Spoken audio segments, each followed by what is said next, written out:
Ендеше, құрметті көрермендер, біздің бүгінгі жаңа сабағымызға тоқталайық. Бүгінгі біздің өтетін сабағымыз ол шабуыл туралы ұғым.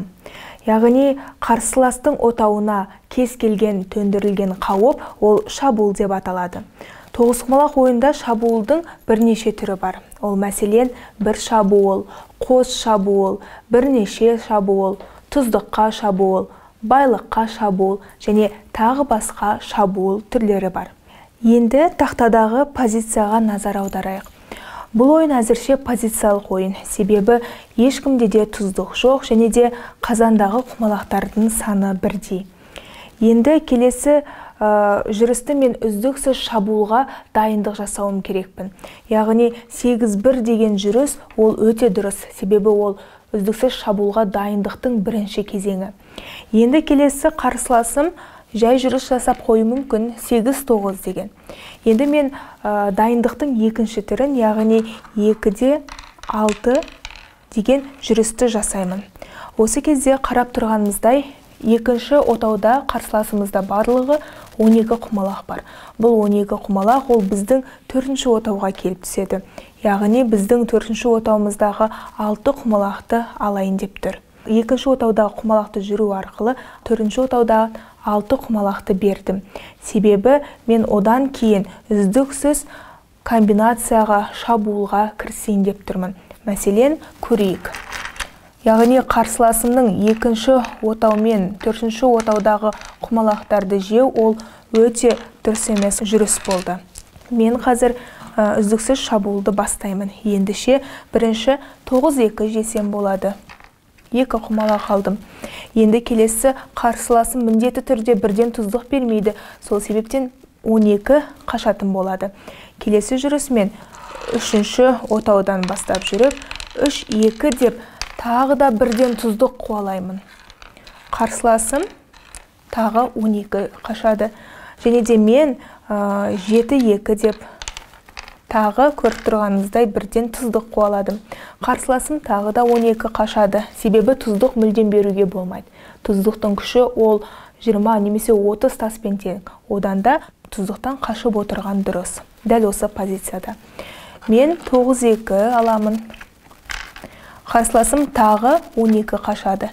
Яғни естеріңізде болсын, шабуыл міндетті түрде үздіксіз болып отыру керек. Себебі мәселен мен осы кезде 9-1 алуыма да болатын еді, 8-1 алуыма да болатын еді, бірақ одан кейін қарсыласым 2-де 3 жүріп, бізде ешқандай да шабуыл болмас еді. Демек, менде ең дұрыс жүріс ол 5-ші отаудан жүру. Яғни 5-ші отаудан жүре отырып, мен тағы 2 құмалақ ұттым. Және де 12 жүрісін жасайды. Мен тағы да 9-1 алуымның орнына мен шабуылға кірісемін.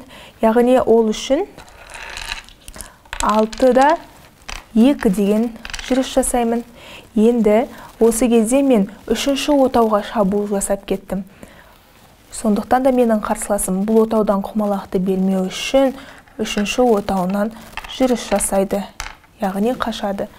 Мен осы кезде бірден 3-ші отаудағы 2 құмалақты алмаймын, қайтадан шабуыл жасаймын, яғни 6-7 жүрісін жасау арқылы мен бірінші отауға тұздық сұрап тұрмын. Яғни ол 1-2 деп тұздықтан қашады.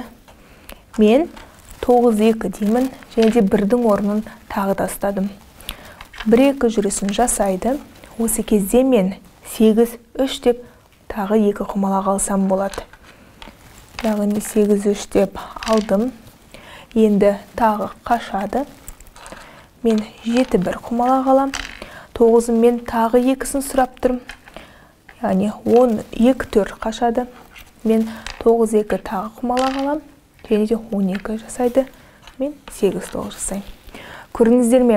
Дұрыс қойылған құмалақтардың арқасында, сонымен қатар тиімді айырбасқа барудың арқасында, үздіксіз шабуылдың арқасында қарапайым байлықсыз-ақ 20 құмалаққа дейін құмалақтар қазандығыма ұтып алдым. Құрметті көрермендер, біз 9 құмалақтың барлық негізгі ережелерімен таныс болдық. Яғни ойын тақтасымен таныстық. Сонымен қатар Тоғызқұмалақтағы негізгі 4 ережемен де таныс болдық. Тұздық алу, атсырау ережесін де білеміз. Тіпті отаудағы құмалақтардың қай отауға баратынын, қалай тез есептеуді және жүрістерді бірден қалай есептеуге болатынын да үйрендік. Тоғызқұмалақтағы негізгі кездесетін әдіс тәсілдер, тактикалар, стратегиялар, комбинациялар, осының бәрімен де таныс болдық.